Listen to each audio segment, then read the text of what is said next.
नमस्कार दोस्तों, स्वागत है आपका आपके अपने YouTube चैनल हिंदी श्री पे। हम सभी नाटक के क्रम को आगे बढ़ाते हुए हमारा कुछ नाटक जो पूर्ण हो चुका है उसे आप प्ले लिस्ट पर जाकर देख सकते हैं। और आज हम उपेंद्र नाथ अस्क की नाटक अंजो दीदी को वाचन आरंभ करने जा रहे हैं, अंजो दीदी को पढ़ने जा रहे हैं। तो नाटक के पात्र कुछ इस प्रकार हैं। इनके रचयिता उपेंद्र नाथ अस्क हैं और नाटक के पात्र कुछ इस प्रकार हैं। और यहाँ पुस्तक में ही जिस क्रम से वे नाटक में आते हैं उसी क्रम से दिया गया है। अंजलि, अनीमा, मुन्नी, इंद्र नारायण, श्रीपत, राधु, नीरज। अंजलि का बेटा नीरज है। और दूसरे अंक में ओमी, नजीर, अन्नो, श्रीपत, राधु, इंद्र नारायण, नीलम, जो उम्र 11 वर्ष है। वहाँ भी नीरज की उम्र पहले अंक में 11 वर्ष थी और यहाँ भी नीलम की उम्र, जो नीरज का पुत्र है, उसकी उम्र 11 वर्ष है। नीरज 31 वर्ष का है। स्थान है अंजो, दिल्ली में। अंजलि दीदी को ही अंजो बताया गया है। अंजलि दीदी के बंगले की बैठक और खाने का कमरा। समय है, आपको ये बहुत ध्यान रखना है।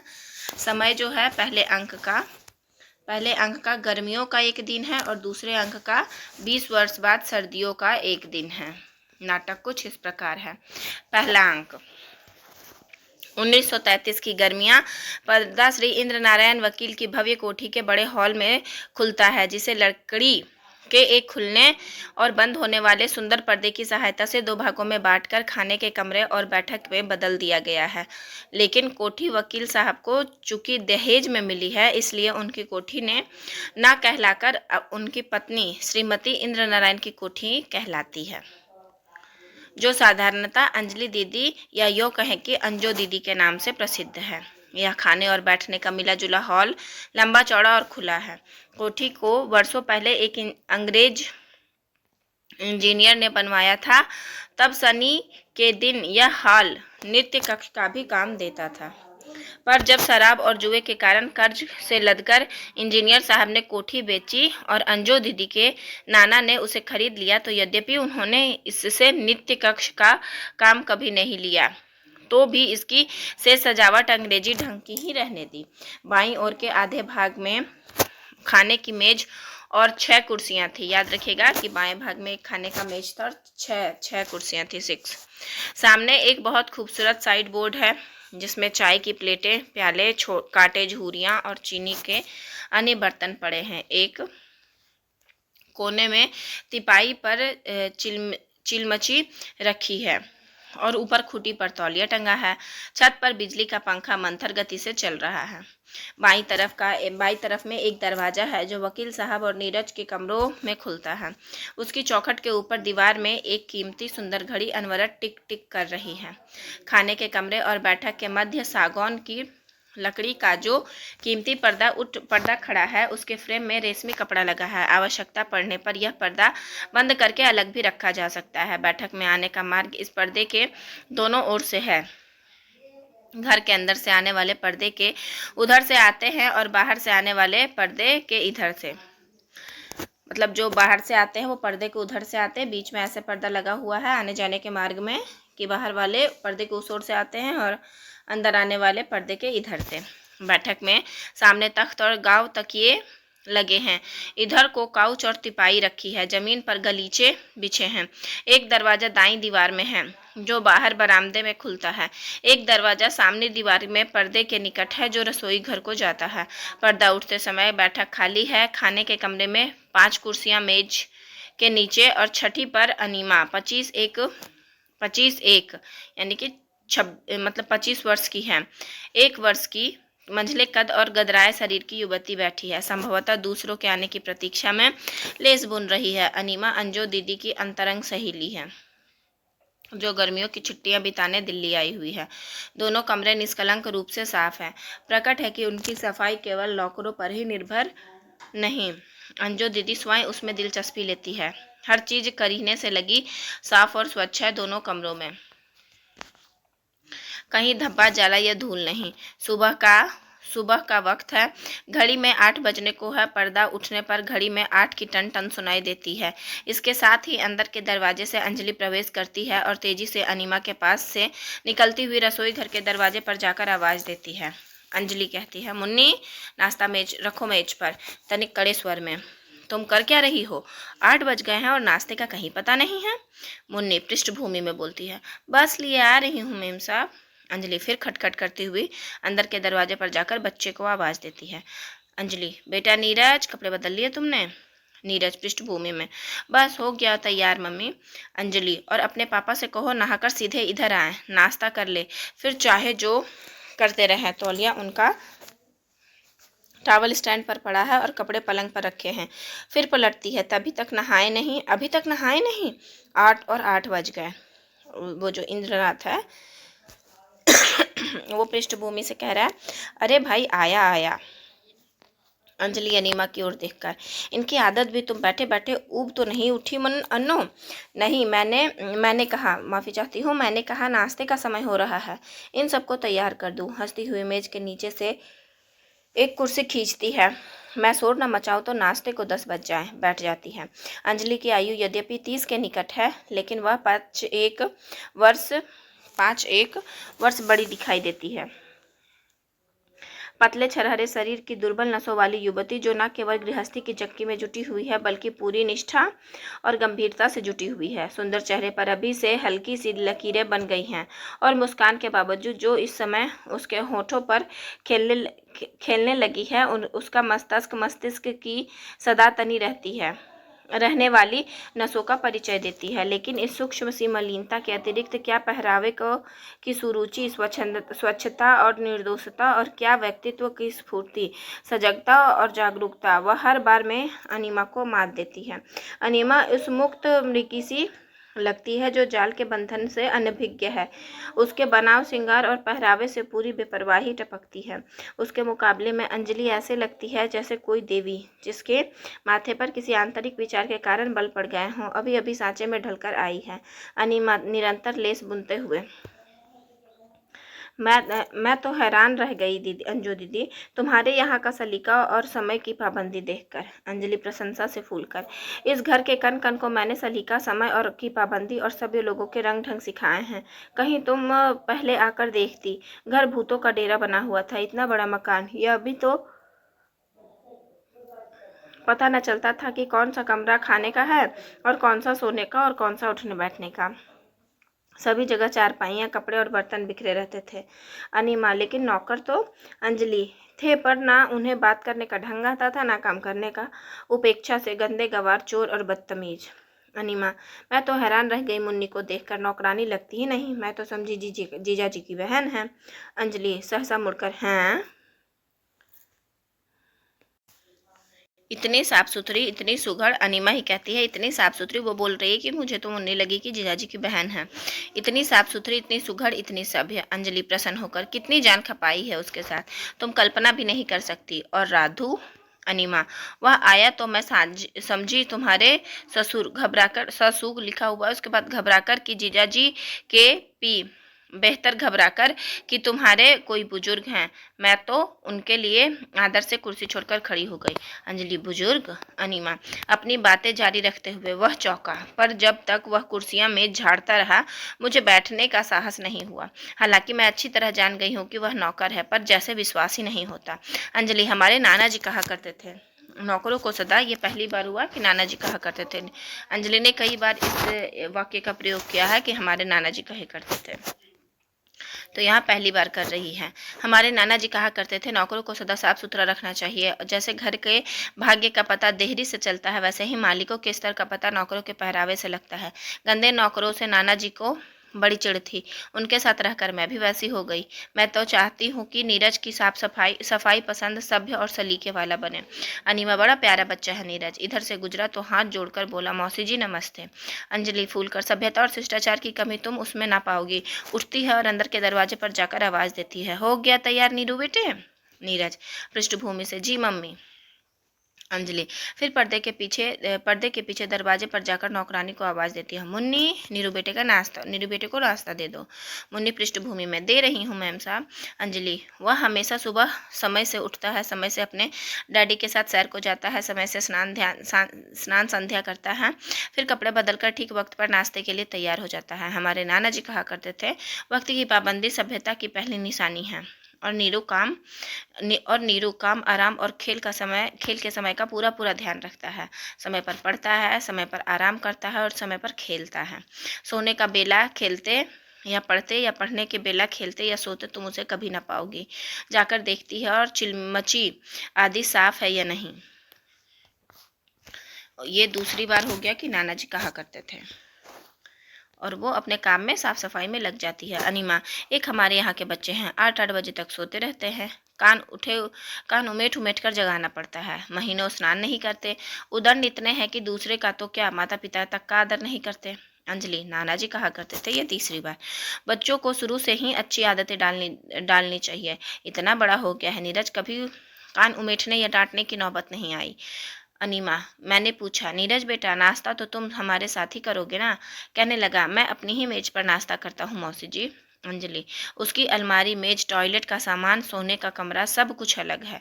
वह सदा अपनी मेज पर नाश्ता करता है, अपनी अलमारी में कपड़े रखता है, अपने बिस्तर को में सोता है और अपनी कंघी से बाल बनाता है, अपने सब काम आप करता है। नाना जी कहा करते थे, ये चौथी बार हो गया।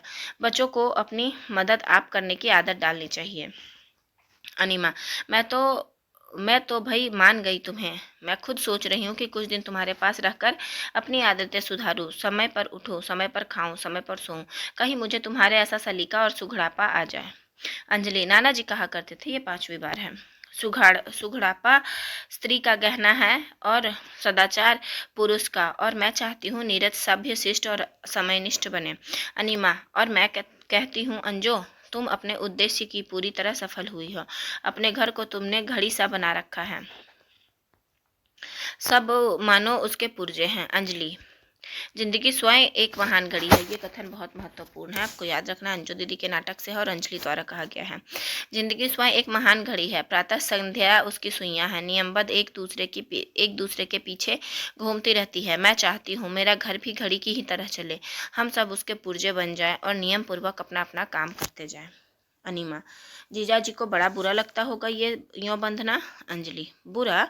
कुर्सी पर बैठते हुए हंसती है, बड़े सिटपिटाते ये पहले पहल, पर मैं ले ही आई अपने ढप पर। सच कहती हूँ, मुझे नीरज पर इतना जान नहीं खपानी पड़ी जितनी तुम्हारे इन जीजाजी पर। कोई भी तो कल ना थी सीधी, ना सफाई का ख्याल, ना समय का। मुझे चीज़ों को अपनी जगह रखते देर लगती, इन्हें बिखेरते देर न लगती। नहा कर बाल बनाते तो कंघी कहीं रख देते, शीशा कहीं और तौलिया कहीं। कचहरी से आकर कपड़े बदलते तो कोट कहीं फेंक देते और पतलून कहीं। सच कहती हूँ, कई हैट टूट गए, आते ही कुर्सी पर पटक देते, फिर जब बेख्याली में बैठने लगते तो उस हंसती है। अनिमा, लेकिन जीजाजी तो। अंजलि मुंह बनाकर, बड़े कल्चर्ड दिखाई देते हैं, कभी इधर चीज उधर नहीं रखते।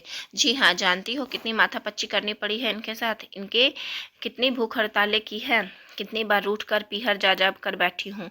हंसती है, मैं जब आई तो इनके लिहाफ पर गिलाफ तक ना था, मैंने लिहाफ के नीचे चादर लगा दी, लेकिन जब भी लिहाफ ओढ़ते चादर एक ओर होती और लिहाफ दूसरी ओर। हार कर मैंने उन्हें लिहाफ के साथ ही सी दिया। दूसरे दिन क्या देखती हूँ, चादर लिहाफ के ऊपर तैर रही है, लिहाफ ही जनाब ने उल्टा ओढ़ रखा है। अनीमा हंसती है। अंजलि, क्या कहूँ, पलंग पोस्ट समेत बिस्तर में घुस जाया करते थे। वकील साहब श्री इंद्र नारायण हंसते हुए प्रवेश करते हैं। अंजलि से केवल 8-10 वर्ष बड़े हैं, लेकिन शरीर उन्होंने अभी से छोड़ दिया है। यों अप टू डेट सूट पहने हैं, पतलून की क्रीज और कोट का कॉलर लगता है जैसे अभी प्रेस किए गए हैं। अंजलि के साथ बैठे तो बेमेल नहीं लगते, उनकी बेपरवाही को सूट पूरे तौर पर छिपाए हुए हैं, लेकिन जब भी हंसते हैं तो पता चल जाता है कि वास्तव में सूट ने उन्हें कैसा जकड़ रखा है। बात करते हैं तो प्रायः कंधे झटकाते हैं। पहले शायद विवशतावश ऐसा करते होंगे, पर अब तो उसकी आदत बन गई है। इंद्र नारायण, अरे भाई, दुनिया में 2 तरह के लोग होते हैं। यह भी बहुत महत्वपूर्ण कथन है। एक वो जो आप भी चलते हैं और दूसरे को भी चलाते हैं इंजन की तरह, अंजो उनमें से है। दूसरे वो जो आग नहीं चल पाते, मतलब आप नहीं चल पाते, मतलब खुद नहीं चलते हैं, पर दूसरा कोई चलाए तो उसके पीछे आराम से चले जाते हैं, हंसते हैं गाड़ी के डिब्बों की तरह। तो भाई हम तो इन दूसरी तरह के लोगों में से हैं। कुर्सी खींचकर उसमें धंस जाते हैं। अनिमा गाड़ी के डिब्बे हंसती है। जीजाजी भी। इंद्रनाथ और अंजू जैसे चलाती है चले जाते हैं। क्यों अंजू, दिया कभी शिकायत का मौका हमने तुम्हें? हंसते हैं। दिन में 3 बार नहाते हैं, 4 बार हाथ पाँव धोते हैं, कम से कम 4 बार खाते हैं और 5 बार।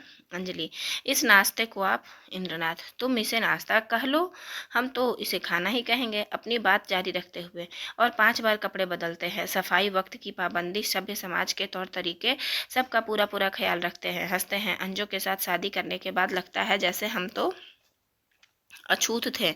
अंजू ने आकर हमारा उद्धार किया। पूरे जोर से ठहाका मारते हैं, जिसमें अंजू की आप तो और अनिमा की जीजाजी भी गुम हो जाती है। अंजलि, लज्जा को स्वर की तीव्रता में छिपाकर, मुन्नी नाश्ता रखो मेज पर। मुन्नी नाश्ते की ट्रे लाते हुए, यह लाई मैम साहब। नीचे की बातचीत में मुन्नी चुपचाप नाश्ते का सामान मेज पर रखे जाती है। इंद्रनाथ, और सच है हमने अपने आप को 16 आने अंजों के अनुरूप बना लिया है, उपेक्षा से मुंह बनाकर। हमें खुद अब गंदे लोगों से सख्त नफरत होती है। ये फौजदारी के वकील आठों पहर अपराधियों के साथ रहने से खुद भी उन्हीं जैसे लगते हैं। हंसते हैं। वही आदतें, वही तौर तरीके, वही भई हम सच कहते हैं। और भाई हम सच कहते हैं, कुछ की तो शक्ल भी, मतलब ये बताना चाहता है कि और भाई हम सच कहते हैं कि कुछ की शक्ल भी चोरों जैसी लगती है। अनिमा हंसकर, जीजा जी आपकी शक्ल तो अभी भगवान की कृपा से। इंद्रनाथ, मुझे अंजू ने बचा लिया। नहीं, उनके साथ रहकर तो मेरी सूरत भी। हंसते हैं। सभ्यता और सदाचार तो उन्हें छू भी नहीं गए। अंजलि, नाना जी कहा करते थे, ये 6ठी बार नाना जी कहा करते थे, सदाचार पुरुष का भूषण है। ये भी बहुत महत्वपूर्ण है, सदाचार पुरुष का भूषण है।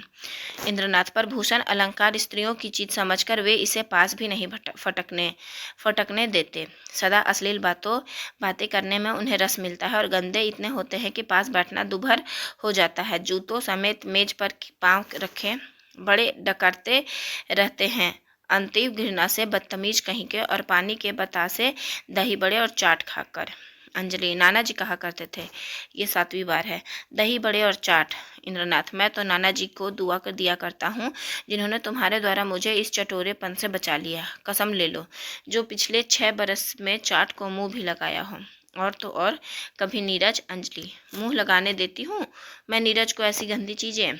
इंद्रनाथ, जब मैं देखता हूँ कि बड़े बड़े वकील एडवोकेट दही बड़े और पानी के बतासे जैसी निकम्मी चीज खाकर दाने धोने वही फर्श पर फेंक देते हैं, तो मैं नाना जी को दुआ देता हूँ कि जिसकी शिक्षा अंजू के द्वारा मुझे इस बदतमीजी से बचाए हुए है। भगवान साक्षी है, जो मैंने पिछले 6 बरसों से चाट को एक बार मुंह भी लगाया हो। अनिमा हंसकर, केवल दोने देखे हैं। वकील साहब एक खोखला ठहाका लगाते हैं। अंजलि, अच्छा फिर हंसिएगा, पहले नाश्ता कर लीजिए।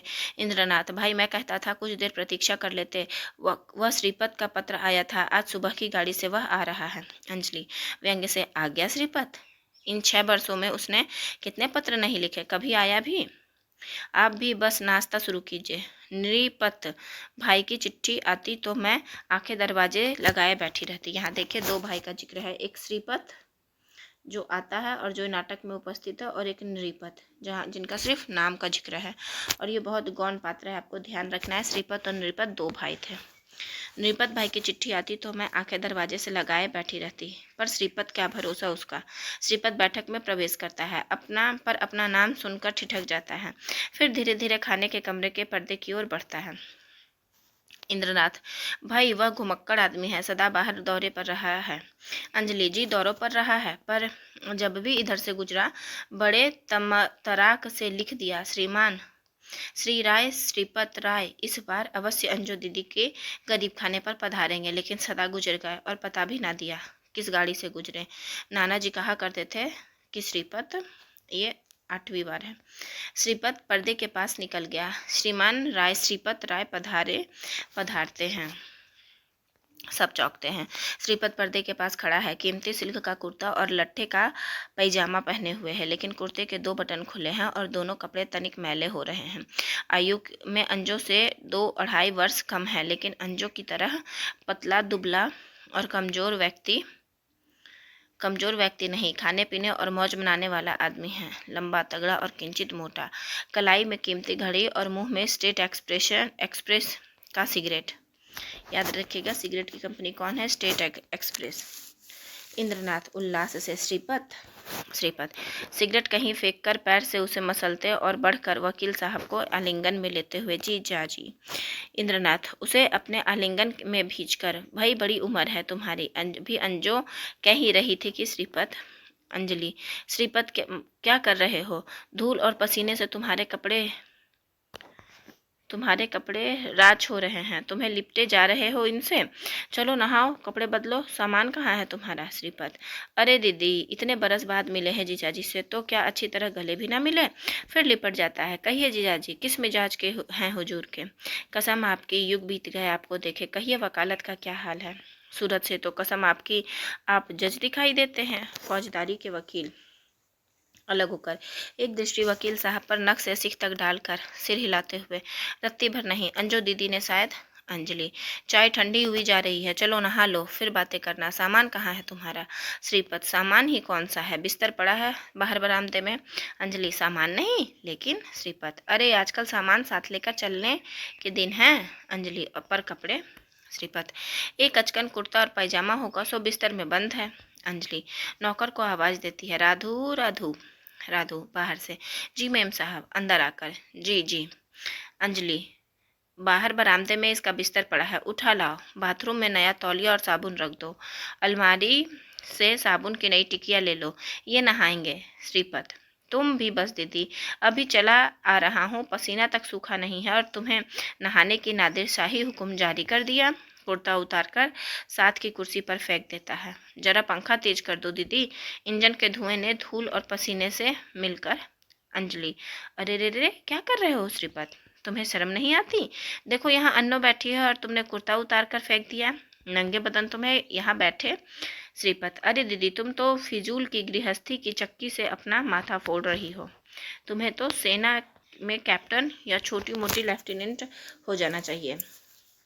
याद रखिएगा, सेना में कैप्टन और लेफ्टिनेंट होने का बात श्रीपत अंजलि से करता है। इंद्रनाथ, हिंदुस्तानी सेना में अभी औरतों को लेते नहीं हैं, वरना।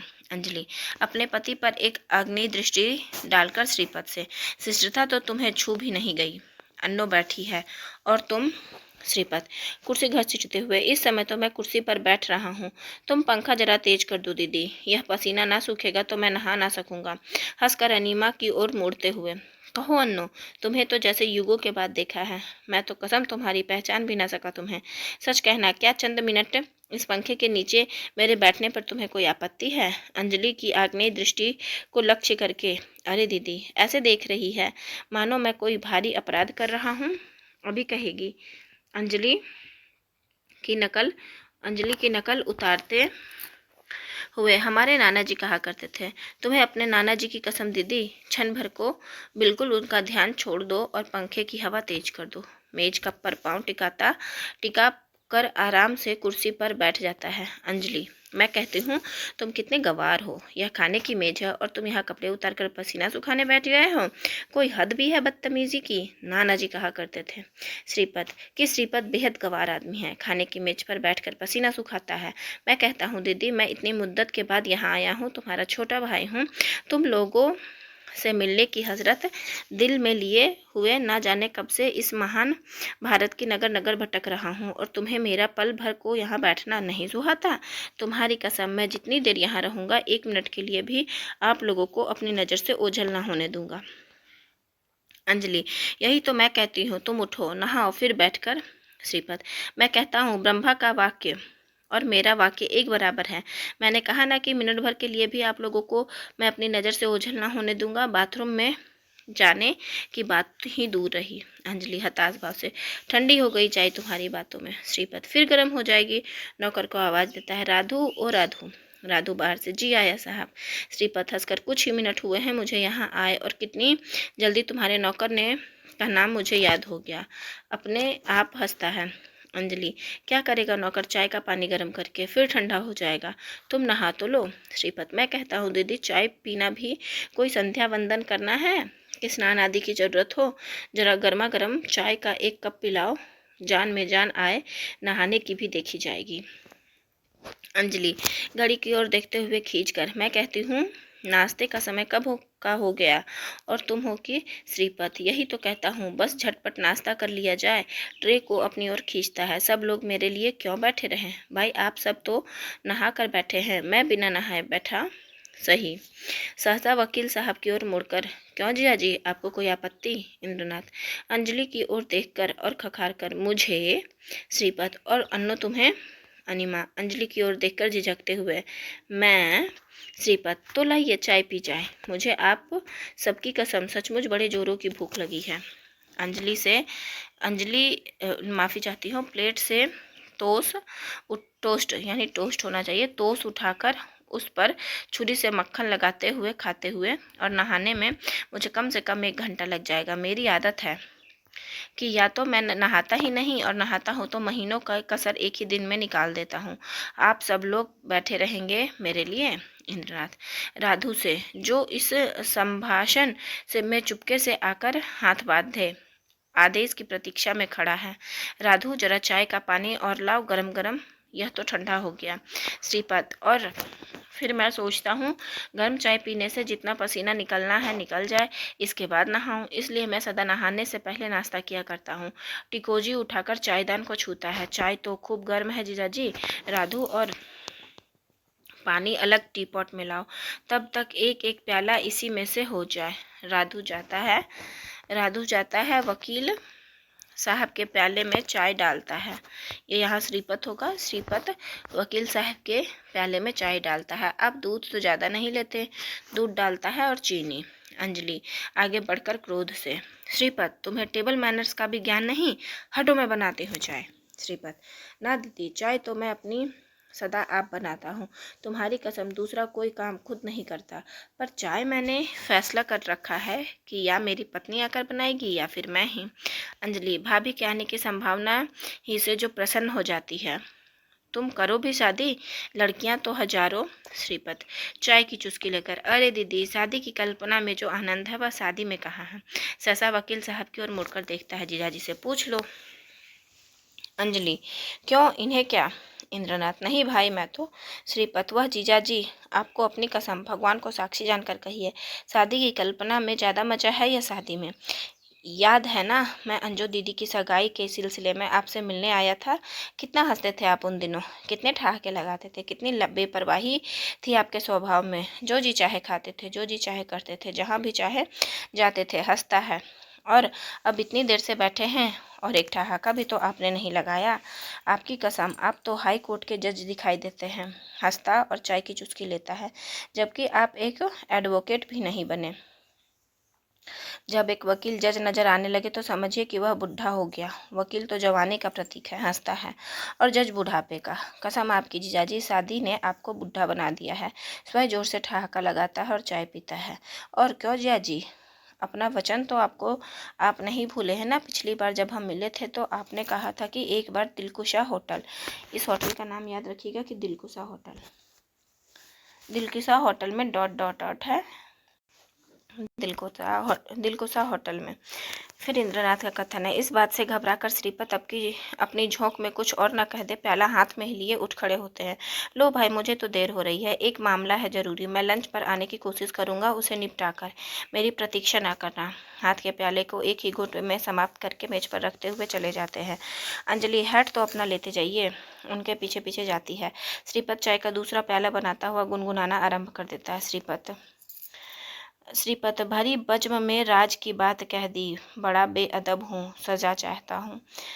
फिर से सुनिए, भरी भरी बज्म में भरी बज में राज की बात कह दी, बड़ा बेअदब हूँ, सजा चाहता हूँ। श्रीपत गुनगुना रहा है जब राधु दूसरा टीपॉट लाता है और उसे मेज पर रख कर चला जाता है। अनीमा उसमें से एक प्याला बनाती है। अनीमा अपने प्याले में चाय ढालते हुए, मैं पूछती हूँ क्या आप किस तरह की शिष्टाचार में विश्वास नहीं रखते? श्रीपत हंसकर, किसी तरह के भी नहीं।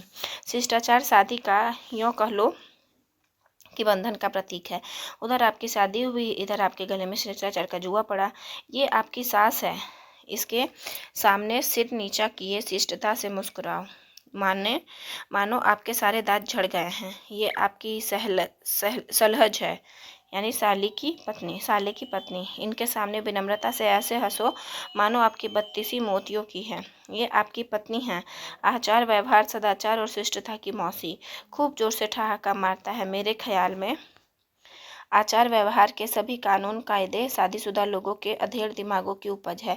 इसलिए मैं ब्याह की कल्पना ही करता हूँ, उसके बंधन में नहीं फंसता। सहसा अनीमा की ओर मुड़कर, क्यों अन्नू, क्या तुम भी शादी वादी करना चाहती हो, या तुम्हें मेरी तरह ब्याह के सपने देखना ही पसंद है? अंजलि वापस आते हुए तनिक क्रोध से, चलो अनीमा, चलकर बैठक में बैठे। चाय पी ली तुमने? अनीमा प्याले को एक ही घूंट में समाप्त कर देती है। अंजलि नौकर को आवाज़ देकर, राधु राधु। राधु आंगन से, जी आया। अंदर आकर, जी। अंजलि, राधु यह सब उठा कर ले जा, और मैं कहती हूँ मेज को अच्छी तरह साफ कर दे। नीचे के संवाद में राधु चुपचाप मालकिन के आदेश का पालन करता है। अंजलि, सारी चादर खराब कर दी तुमने श्रीपत, तुम तो बच्चों से भी गए गुजरे हो। नीरज अपनी मेज पर खाना खाता है, लेकिन मजाल है जो कभी मेजपोश खराब हुआ हो, और तुम ऐसे हो कि। श्रीपत अपना प्याला लिए हुए कुर्सी सरका लेता है कि राधु को काम में करने में सुविधा हो। मैं कहता हूँ दीदी, तुम जरूर सेना में भर्ती हो जाओ, गृहस्थी ने तुम्हारे सारे गुणों को मटिया मेट कर दिया है। अंजलि, हटो और यह प्याला अब ख़त्म करो, इस गरीब को दूसरे भी काम देखने हैं। देखो घड़ी में क्या वक्त होने को आया है। चलो आओ, उधर बैठक में चलकर बैठे, यहाँ राधु सफाई करेगा। अनीमा उठती है।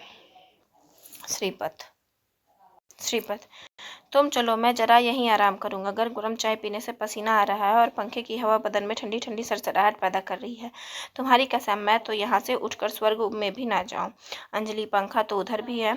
श्रीपत, पर मुझ में उठने की ताकत नहीं। अंजलि, हम तो जाते हैं, तुम बैठो यहाँ जितनी देर तुम्हारी इच्छा। राधु सामान उठाकर चला जाता है। श्रीपत कुर्ते की जेब से सिगरेट निकालकर मुँह में रखता है, लेकिन दिया सलाई शायद उसके पास नहीं है। पुनः जेबें टटोलता है, फिर राधु को आवाज़ देने वाला होता है कि नीरज के कमरे के दरवाजे से प्रवेश करता है। नीरज 10-11 वर्ष का बच्चा है, नीली बूशर्ट और सफ़ेद निक्कर पहने, सुंदर सुकुमार और सुसंस्कृत, लेकिन चेहरा उसका गंभीर है। बाल सुलभ चंचलता का वहाँ सर्वथा अभाव है।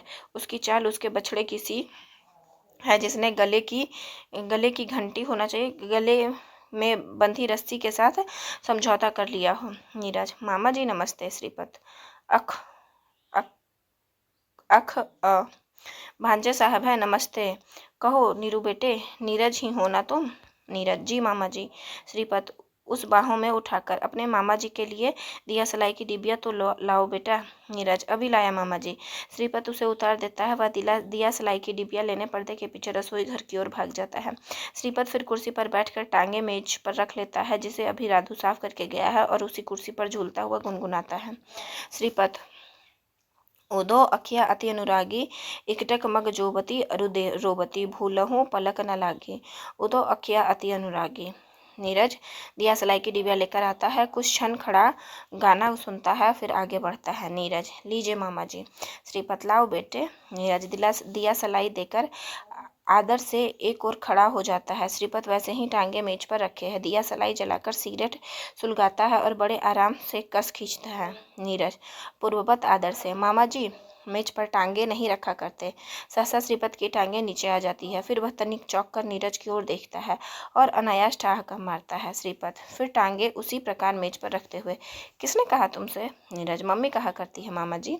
श्रीपत, वे तुम्हारे लिए कहती होगी, तुम अभी बच्चे हो ना, जब तुम बड़े होकर किसी के मामा बनोगे तो तुम्हें भी मेज पर टांगे रखकर बैठने की इजाज़त मिल जाएगी। फिर हंसता है, कहो किस क्लास में पढ़ते हो? नीरज, 5वीं में मामा जी। श्रीपत, पढ़ लिख कर क्या बनना चाहते हो? नीरज, डिप्टी कमिश्नर मामा जी। श्रीपत, डिप्टी कमिश्नर बनने की बात तुम्हें किसने सुझाई? नीरज, मम्मी ने मामा जी। श्रीपत, तुम स्वयं क्या बनना चाहते हो? नीरज, मैं तो मामा जी।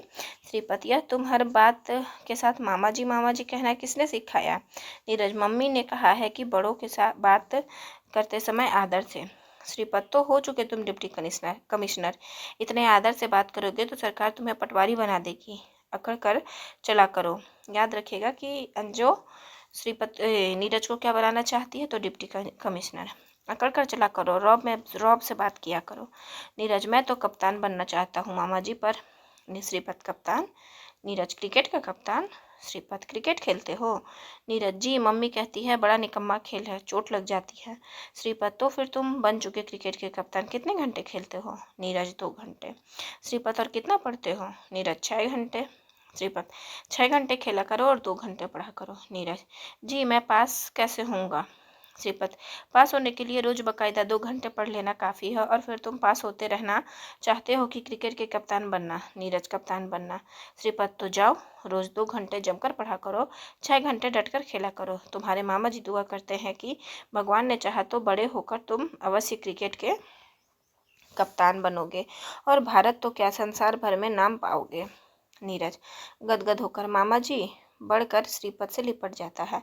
अंजलि दूसरे कमरे से, नीरज। नीरज जी मम्मी। अंजलि कमरे में प्रवेश करते हुए, यहाँ क्या कर रहे हो? उधर चलो, अपने कमरे में, पढ़ने का समय हो गया है, अभी तुम्हारे मास्टर साहब आते होंगे। काम कर लिया कल का तुमने? नीरज, मम्मी मैं तो खेलूंगा। अंजलि क्रोध से, क्या? उसके कंधे को थपथपाते हुए नरमी से, चलो नीरू बेटे। नीरज, 6 घंटे खेलूंगा और 2 घंटे पढ़ूंगा। अंजलि क्रोध से, क्या कहते हो? नमी से, चलो बेटा, तुम्हारे मास्टर साहब आने वाले हैं। नीरज, मैं क्रिकेट का कप्तान बनना चाहता हूँ। अंजलि क्रोध को बरबस रोककर नमी के साथ, पागल, सिर पर तुड़वाएगा क्रिकेट का कप्तान बनकर? तुझे तो डिप्टी कमिश्नर बनना है। नीरज, मुझे डिप्टी कमिश्नर नहीं बनना, मैं तो क्रिकेट का कप्तान बनूंगा। अंजलि क्रोध को रोक सकने में असफल होकर, चल चल, बन लिया क्रिकेट का कप्तान, अब चलकर पढ़, मास्टर साहब के आने का समय हो गया है। उसे कान से खींचती हुई ले जाती है। श्रीपत, अरे दीदी, तुम तो नीरू बेटे का कान उखेड़ दोगी। अंजलि जाते जाते मुड़कर क्रोध से, चुप रहो श्रीपत, तुम चाहते हो मेरा बेटा भी तुम्हारी तरह आवारा हो जाए? फुफकारती हुई, काम से न काज के, 2.5 सेर अनाज के। बिफरी हुई चली जाती है और जाते जाते मेज पर से दिया सलाई की डिबिया उठा ले जाती है। श्रीपत, अरे दीदी, तुम तो व्यर्थ ही गृहस्थी के चक्की में अपनी जान खपा रही हो, तुम्हें तो कहीं का सेना कैप्टन या छोटी मोटी लेफ्टिनेंट होना चाहिए था। हंसता हुआ फिर कुर्सी पर आ बैठता है, सिगरेट उठाता है, लेकिन वह बुझ गई है और डिबिया अंजलि दीदी जाते जाते साथ ले गई है, इसलिए यूं ही जेबें टटोल कर रह जाता है। श्रीपत, अपने आप भगवान ही बचाए दीदी से। दिया सलाई डिबिया ही जाते जाते उठाकर ले गई, टांगे मेज पर रख लेता है और नौकर को आवाज़ देता है, श्रीपत, राधू राधू। राधू दूर से, जी आया, क्षण भर के बाद आता है, जी साहब। श्रीपत, दिया सलाई की डिबिया लाओ। राधू, बहुत अच्छा साहब। चला जाता है। श्रीपत गुनगुनाता है, श्रीपत, यह दस्तूरे जुबाबंदी है कैसा तेरी महफिल में, यहाँ तो बात करने की तरसती है जुबां मेरी। श्रीपत का गाने के मध्य पर्दा गिर जाता है, क्षण भर तक गाने की ध्वनि आती रहती है, इसके बाद निस्तब्धता छा जाती है और यहीं पर हमारा पहला दृश्य खत्म होता है।